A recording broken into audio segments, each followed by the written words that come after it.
Embarrassed in Pittsburgh with Dave Roberts waving the white flag too soon in the series finale. Hopefully, he doesn't do the same with the season because the Dodgers are flat, frustrated, and on the edge of a crisis.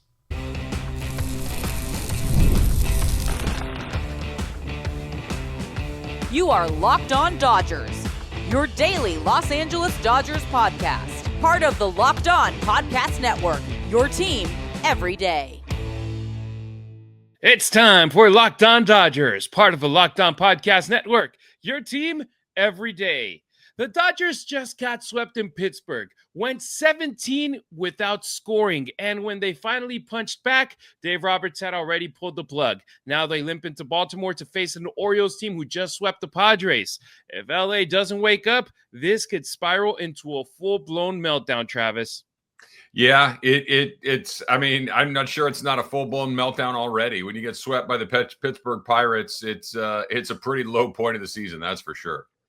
He's Travis Rogers. I'm Harry Ruiz, two guys who talk sports for a living and bleed Dodger blue for life. You can get more Travis on 710 ESPN LA or the ESPN LA app from 3 to 6 p.m. with the Travis and DeMarco show. As for me, I'm the Spanish play-by-play broadcaster for the USC football Trojans and the Las Vegas Raiders. But nothing beats jumping on the mic every weekday morning and diving deep into what I love most, talking Dodger baseball with you. And we want you to be a part of our show. Hit us up on the Locked On Dodgers listener line, 279-3-LOCKED or 279-356-2533. You can either leave us a voicemail or a text, and you might be featured in our show. If you're watching us on YouTube, the ticker has that phone number the whole show. So just shoot us a text, leave us a voicemail. Leading off, scoreboard watching time. Padres were idle. The Phillies beat the Brewers 2-0 to split their series with Milwaukee. The Dodgers are now 3 games behind Philadelphia for second in the National League. Meanwhile, the boys in blue lead in the NL West is down to 2 games. Philly started a 3-game series in Miami. San Diego plays 3 in Colorado. All right.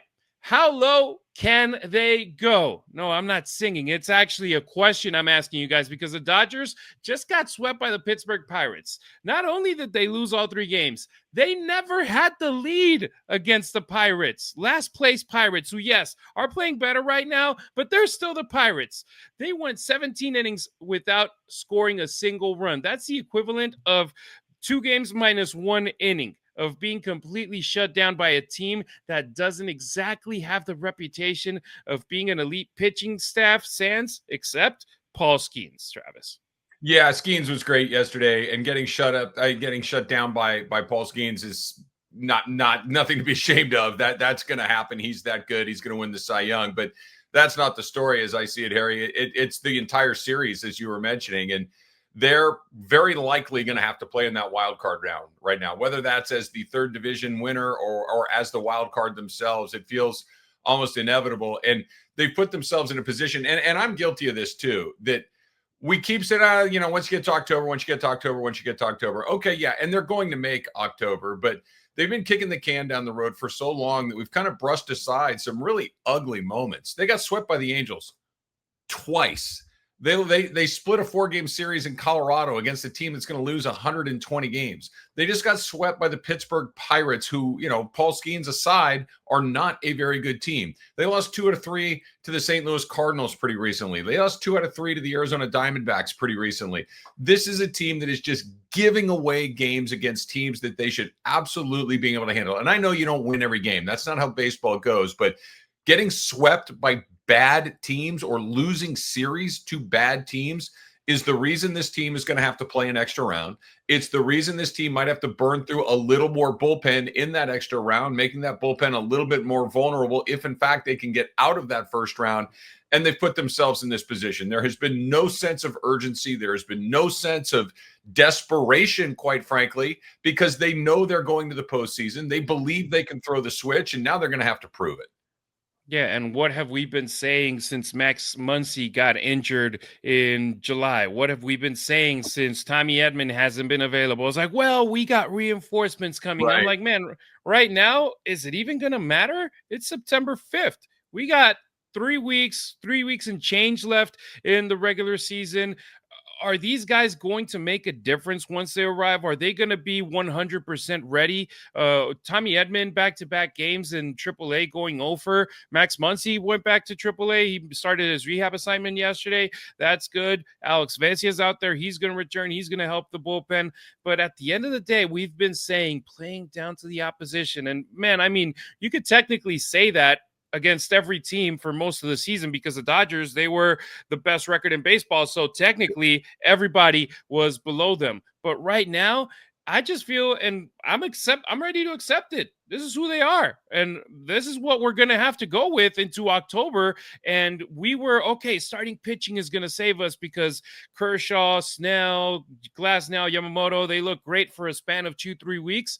We saw Kershaw, he looked bad for an inning against Pittsburgh. And then we saw Snell, who had a pair of terrible throws that moved a runner to third base and allowed Pittsburgh to get their first run. And their fourth inning completely lose it and allow 4 innings. And there you're like, okay, we had a 2-time Cy Young winner against the best pitcher in baseball, and the best pitcher in baseball won that duel pretty handedly. Yeah, they've been leaning on their starting pitching so much that it was inevitably you're going to have a clunker here or there. It was not Snell's good night. You know, he gave up a bunch of hits. He gave up a bunch of runs. He walked some guys. It was a bad night for him. And, you know, that's going to happen occasionally. But we're running out of time to say, oh, that's going to happen occasionally. You're running out of time to say, oh, they'll be okay when it matters. This is who they are. They are wildly inconsistent. They do some stuff that is really head scratching. Their manager doesn't seem to have a ton of desperation in the way that he's playing it. I know we're going to talk about this coming up a little bit later in the pod, but I'll go back to what I've said a bunch that the everydayers will certainly understand. This is not just they're not just going to snap out of this. This is who they are. They do weird kind of slash bad stuff. You saw a throwing error from Dalton Rushing. You just see all these little things that are happening along the way.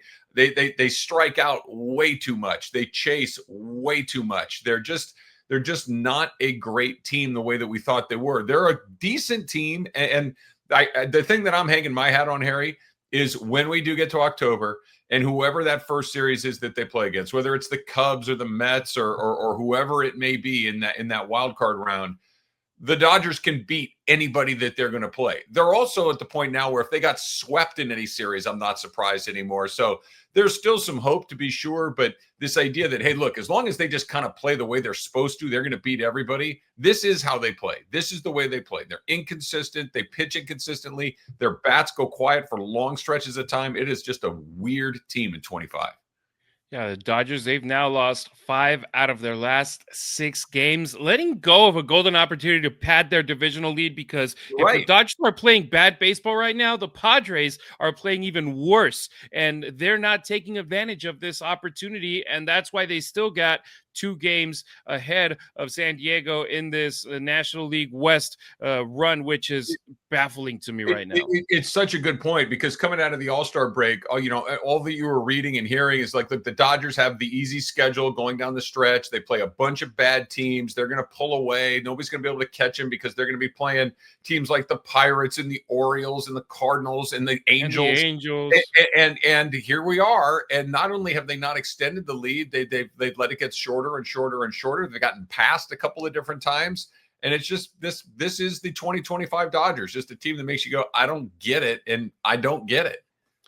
And I hate sharing this stat, but I was going through the numbers yesterday. This team is on pace to win 90 games. Yeah. 9-0. When before the season started, we were talking, man, with that lineup, with that rotation, they're going to break the single season record for wins. If they get to 90, I think we would be like, okay, that was at least they got to 90 wins. Here's the stat I don't want to share. It would be the least amount of wins for this team since the last season that they started with Frank McCourt as the owner of the team in 2012. Wow. Yeah, that's shocking. That, going into the season, I know Vegas had the number. I think it was at like 104 for their win total, which everybody goes, oh my gosh, they're going to have 104 by the start of September. Go with the over, everybody was saying. Go with the over. Yeah. And A, this is why those casinos exist. They're very good at setting these numbers. And B, 90 was if you would have said at the beginning of the season, what would have to happen for them to win 90 games?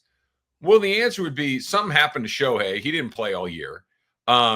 Freddie got old overnight. Mookie missed half the season, and every one of their pitchers got hurt. Well, none of those things really happened. A bunch of their pitchers got hurt, but not for the season. Shohei's going to win the MVP. Mookie has actually been okay in the second half of the season, or at least since the All-Star break, and it's just they're not playing well. It's not that certain guys have been missing. I know we've talked about Muncy and Edman, but the engine of the team, Will Smith, Shohei Ohtani, Freddie Freeman, Mookie Betts, Teoscar Hernandez, like the guys that you were really, they've played every day. They've been here the entire season, and here we are. They're going to win 90 games. It would have been unfathomable at the beginning of the season. Yeah, with the way that they're playing, they don't look like contenders, and that has me very, very worried. They look like a team that can get pushed around by teams like the Pittsburgh Pirates, and they let Rockies themselves get pushed around. Like there seems to be no no, you're not going to do this to us. There seems to be very little push back when the Pirates in the middle of that game, they're laughing, they're dancing in their dugout. It's like, really? And I get it. I'm not throwing any shade at the Pirates. I'd be doing it too. You're knocking around the world champions. You're about to sweep them. I'd be feeling pretty good too. But the Dodgers just kind of let it go by, and we'll be okay in October. Well, we'll see. There's no lack of urgency with this Dodgers team. I feel just because they're like, all right, worst case scenario, we're in the National League wild card round, and we'll be able to play in the postseason. But it's that lack of urgency that takes us right into our next issue coming up on Locked On Dodgers. It's not just the players who look stuck in neutral. It's also the manager. Need a boost to power through the day without reaching for another cup of coffee or an energy drink? That is where Zippix caffeine toothpicks come in.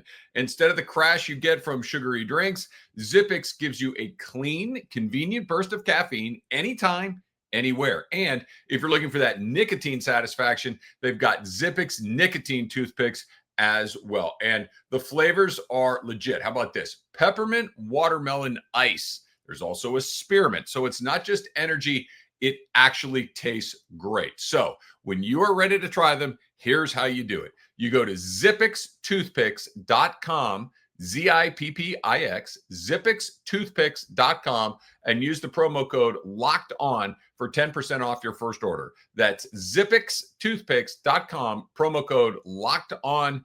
Zippix Toothpick, energy and focus anytime that you need it.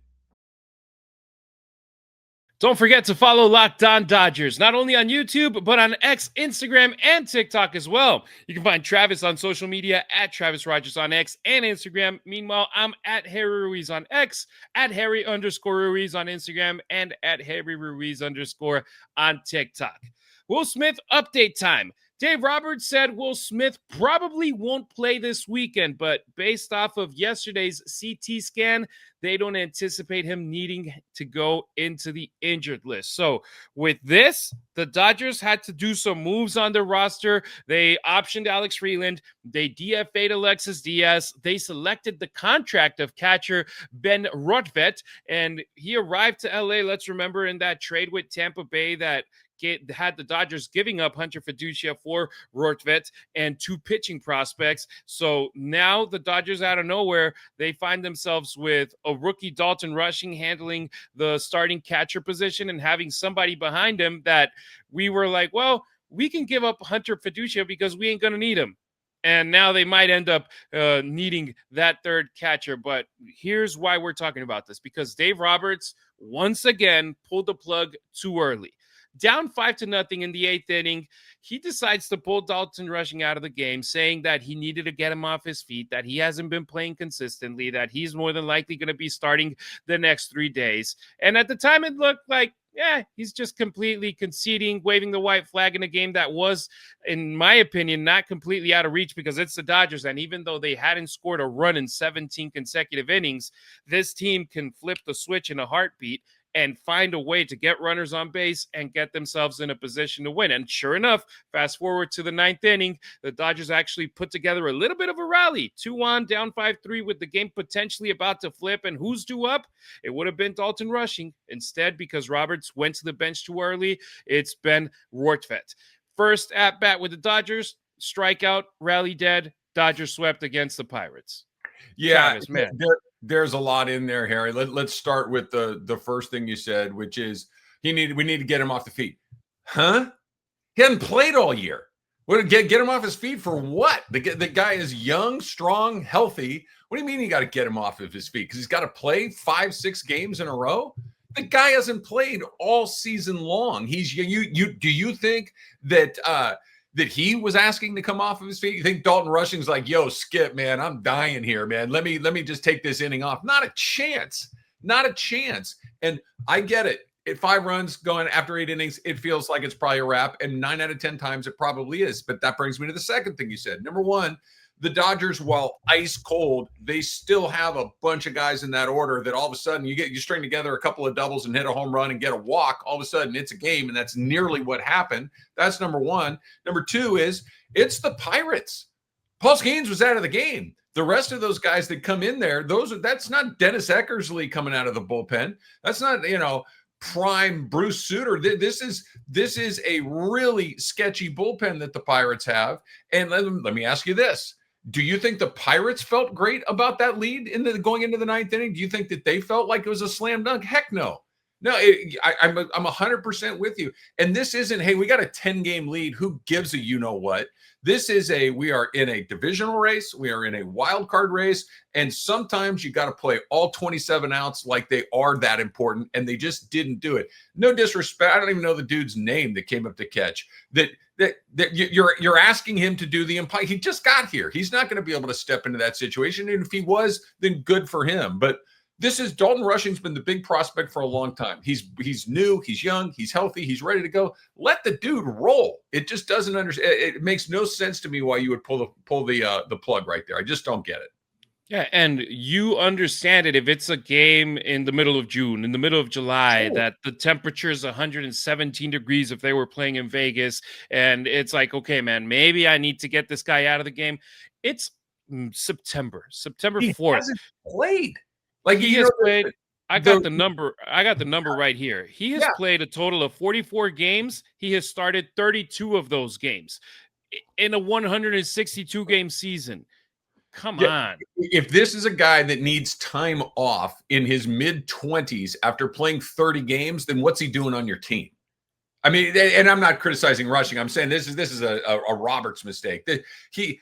Again, I'll go back to this. I'm going to repeat myself. Do you think Dalton Rushing was like, yeah, man, thank you for giving me 1 inning off of my, it's a ludicrous thing to do. It is an absolute miss. And, I'm not glad the Dodgers lost, obviously, but it kind of reemphasizes the fact of how bad a decision it was that was the spot in the order that came back around again that ended the game. And they nearly pulled a rabbit out of their hat. But, on the last chance, they had a guy in there who, wasn't ready for the moment.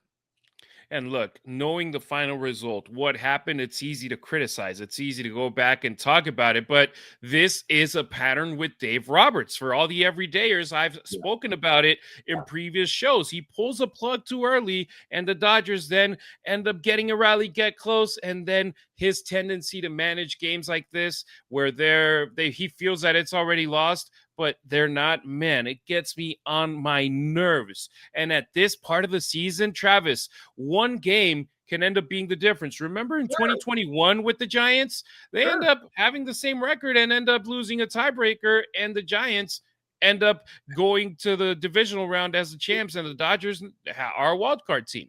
And I think it comes back to what we were talking about in the first segment too, this lack of urgency, this lack of importance, that Dave is saying things, but he's not doing. He's saying, oh, we need to start playing better. We need to start taking better at-bats, but he's not following his own advice. There's not a sense of urgency with this group.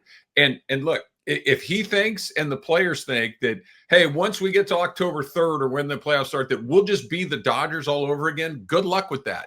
Because this idea that you can just show up and know, okay, today I care. Today I'm gonna do all the bad habits I've been doing for 4 months are gone. Today's the day I do everything right. Today's the day I take a great at bat in the big situation. Today's the day that we don't pull our starters before the game is actually over. Well, good luck with that, because I'm not a big believer in flipping the switch. That thankfully they're talented enough to beat anybody, but there doesn't seem to be anybody there ringing the alarm bell saying this is BS. This has to stop. We need to figure out a way to beat bad teams. Everybody's, yep, okay, on to the next one now. We'll be better when it matters. Yeah, we didn't play very well, but we'll be okay. Well, we're about to find out. And the funny part, who broke up Paul Skeens' perfect game? I know it was only two third innings. He smoked it. It was Dalton Rushing. Yeah. He got a double. Why are you sitting a guy that actually the more ABs, the more game action he gets, the better for him? Because Will Smith, when he's healthy, nobody is ever going to complain that Dalton Rushing isn't playing. So when Smith isn't 100%, when he needs to take days off to get back to 100%, leave Rushing in there as much as possible. So that switch, man, it definitely got on my nerves. And obviously, he wouldn't have made the switch if he knew that Rushing spot was coming up in the ninth. A lot of things had to happen, but his job is to anticipate that spot could come up in the ninth inning. It's one more inning. It's one more opportunity. This guy has been. I listened to an interview he did with Kirsten Watson in the dugout a week or so ago, and he said the hardest part of his season with the Dodgers has been the inconsistency in how he's playing. It's just he doesn't get a lot of at-bats because Will Smith is in front of him. Will Smith's a great player. He understands his role, but the challenge is I just don't know when I'm going to get back into the lineup at any given time. Well, here's an opportunity to just give him at-bat after at-bat after at-bat and just let him play, and they take it. I don't have a good explanation for it. It makes no sense to me. Hey, we already had a voicemail yesterday, with somebody asking for Dave Roberts to be canned. I'm pretty sure if they don't win this series against Baltimore, 2793 locked, it's going to be lit up, that listener line, with more people being pissed off at Dave Roberts. So the Dodgers, they leave Pittsburgh not just beaten, but frustrated, and now they travel to face another sub-500 team. Next on Locked On Dodgers, will they be able to get back on track in Baltimore? It's time to fuel up and turn it up with 5-Hour Energy Transfusion. This grape, ginger and lime flavored shot brings the iconic taste of a golf course favorite to a non-alcoholic boost, perfect for sinking birdies or making great memories with friends. It's a hole-in-one for your energy game. Whether you're out on the course or just need a little extra push to power through your day, 5-Hour Energy Transfusion delivers the clubhouse flavor you love without ever leaving the green. My first time playing golf, I hit a birdie on the second hole without even knowing how to play. Then I went downhill from there, but man, a total fluke is one of my favorite memories playing the sport. Golf is all about good times with good people and good flavors. The grape ginger lime flavor of 5-Hour Energy Transfusion gives you the best parts of your clubhouse go-to without leaving the course or chasing down the bev cart. Now you can amp up the fun even more. Just buy, snap, and enter for a chance to win a dream golf trip for two to any golf tournament in the USA. Tee up that trip. Visit 5hewin.com for full rules and entry. No purchase necessary. Excludes the Masters tournament and ends October 31st, 2025. Thanks for making us your first listen wherever you may be tuning in, either on your favorite podcast app or our YouTube channel. Subscribe, smash that notification bell so you never miss a beat. Full episodes, hot takes, breaking Dodgers news, and the Dodgers postcast show live with Pete Fox live after the final out of every game. If it drops, you're on it. That's how you become an everydayer here on Locked On Dodgers. Next up, Baltimore. And if you thought the Pirates series was tough, buckle up. The Orioles are fresh off of sweeping the Padres in San Diego. This was a team that had a lot of hype around them the last two off seasons, and this year they haven't delivered. This year they're sub 500, but they've been able to beat good teams here and there. And guess what? The Dodgers are. Yeah, they got a good squad, and the Dodgers are a good team, so I'm pretty sure that they're going to be hungry. They're a young, hungry team. Well, and you look at what the Dodgers have waiting for them. You know, you go through what's left of their schedule. They've got these three in Baltimore. Again, a last-place team. Well, you just got swept by a last-place team. And then waiting for them after that, you got the Colorado Rockies, a last-place team. Well, the last time you played them, you split 4 games for them. And then after that is where it gets really weird because you got San Francisco, Philly, and then San Francisco again. Philly's the team that you're chasing, obviously. You don't think San Francisco would love to be the team to blow a hole in the side of your boat and send you into the wild card? Of course they would. And this idea that the Dodgers are going to clean up against bad teams hasn't been true. Quite frankly, I wish they played the Padres 10 more times. It seems they're the only team that seems to grab their attention the way that they are. I'm hoping that enough, for lack of a better description, negative energy that's been going on will start to creep in and create a little bit of desperation. And I'm not saying that this is the guy that they should have gone and gotten, because I think that his time has passed. But the Dodgers had Walker Buehler on their team last year. Walker Buehler is a wild card. Walker Buehler is a hothead. Walker Buehler is a guy that'll tear up a clubhouse. And we saw him in San Diego in the postseason last year when they made all those errors behind him and he went and bananas in the dugout. And it seemed to kind of light a fire under the Dodgers. Teoscar comes out the next inning, hits a grand slam. And even though they lost that game, it did seem to kind of light a fire under them. Kike gets a couple of big hits in the games after that. And all of a sudden they got some life. Somebody needs to give them some life going into this Baltimore series, because look, I'd love to see him sweep it, obviously, and kind of put the bad taste of Pittsburgh out. But how about winning a game? How about scoring a run early in the game? How about putting a little pressure on the opposition? I love what you said earlier, Harry, where the Dodgers never had the lead in 3 nights in Pittsburgh. Let's put a little pressure on the other guys and see how they respond to it, as of constantly chasing, because the schedule will take care of us. We got the schedule. No, you don't. Not anymore. You've got your arch enemy in San Francisco that's waiting for you twice. You play them 7 times down the stretch. You got the Phillies in there, and then you got Seattle, who's probably going to be battling for a wild card spot of their own. They're at the end of the schedule, and Arizona would love to ruin your year too. It's all of a sudden what was supposed to be an advantage is a disadvantage. Or make it even tougher for the Dodgers. The Mariners could be even fighting for their divisional crown with the Astros. Sure. They're only 3.5 games back.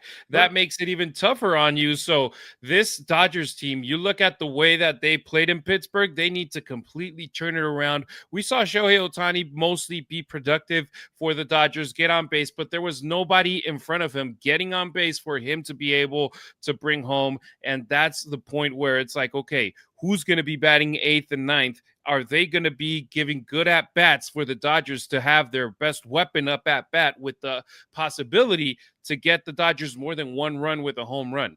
And that's where it's like, man, this Dodgers team with their hitters taking this approach, man, we haven't spoken much about the hitting coach. We haven't been speaking about the guys in the dugout who are helping these players to be the better versions of themselves. And I don't know if it's because the players, they're already good enough that they don't feel that they need coaching, but players always need coaching, especially in moments like these. Yeah, I agree with you. I agree with what you're saying, that there's always, everybody needs, coaching. I'm with you, but I don't know if this is as much of a mechanical thing as it is an approach thing. And I was listening to Rick Monday. Yeah, exactly right, Harry. Harry's pointing at his head.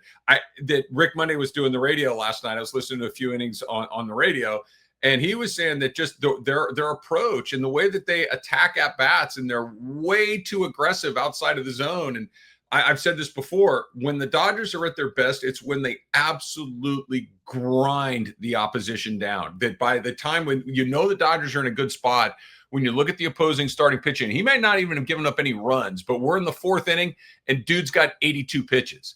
That's how you know that the Dodgers, it's coming. It's coming. They're going to wear this guy down. They're going to get into the bullpen. They're going to get to the soft spot. Instead, guys are kind of cruising. And I'm taking Skeens out of this. I'm not talking about Skeens. I'm talking about the Angels. I'm talking about the other 2 games against the Pirates, against Colorado. Make the pitcher work. Get into the bullpen. Get to their 2nd best guy, their 4th best guy, their 6th best guy, and they're just not doing it. The approach is what really is alarming, because, again, I don't think you can just say, oh, okay, I'll stop doing all those bad things I've done for 4 months starting today, because I think if it were that easy, they would have done it by now. And an update, Shohei Ohtani, he's set to pitch on Monday, so he'll be back on the mound. I love it. It was, he's going to pitch in Pittsburgh. He's sick. We'll probably pitch him in Baltimore. We'll pitch him Monday back at Dodger Stadium. Anytime they keep kicking that can down the road, makes me go, okay. So Monday, I promise. I was supposed to talk about this yesterday because Shohei was set to pitch on Wednesday. I'll give you guys a reasoning on why Shohei Ohtani should exclusively pitch at Dodger Stadium. So stay tuned to that show. So when they announced he's pitching Monday, I was like, you know what? Dodger Stadium, I like it. Leave it that way for Shohei Ohtani. Speaking about starting pitchers, here are the matchups for the games this weekend. Dodgers, Orioles. Tyler Glasnow starts for LA today, 4:05 first pitch versus Dean Kremer, 9-10, 4.52 ERA. Saturday, Yoshinobu Yamamoto, 11-8, 2.82 ERA versus Trevor Rodgers, who has a 1.39 ERA. So, yeah, that's going to be a very good matchup. 8-2 record. Keep an eye on that guy. And then on Sunday, Clayton Kershaw, he's on the mound, 9-2 record, 3.28 ERA versus Tomoyuki Sugano with a 4.41 ERA and a 10-7 record. So the Orioles, they're putting out some of their best out there, and the Dodgers, man, I can't even speak about it. Like, man, these guys have a ERA almost ballooning to 5 because they've made guys like that look like Cy Young contenders in the past in series that we thought they were going to win. Yeah, go back to that Arizona series where, Zach Gallen hadn't pitched well, Rodriguez hadn't pitched well, and they look like Cy Young Award winners against They made Nestor Cortez look like the Cy Young Award winner with the Padres. Exactly. So the guy on the other side really doesn't, fill me with a great deal of confidence, regardless of how mediocre the numbers may be. I just like to see the Dodgers play well, Harry. Even if they lose a game, I don't want them to lose any games, but even if they lost a game but played well, ran the bases cleanly, made the plays on defense that you're supposed to make, had good at-bats and just didn't work out, okay. I just have not seen them look like a good baseball team since the 3 games at Dodger Stadium against the Padres, and now that's nearly 2.5, 3 weeks ago. It's been a long time since they've looked like a good, crisp, clean team, and they got to start finding it. They need to win this series in Baltimore because it would change it from a very bad road trip to it could have been worse road trip. And we would be talking, instead of a team that just suddenly looks beatable, to a team that's just ordinary. That's just another team from the bunch in Major League Baseball, which we know that the Dodgers are. Right now they are. Yeah, they're a 500 team over the last 2+ months. That is just one of they don't stink, but they're not good.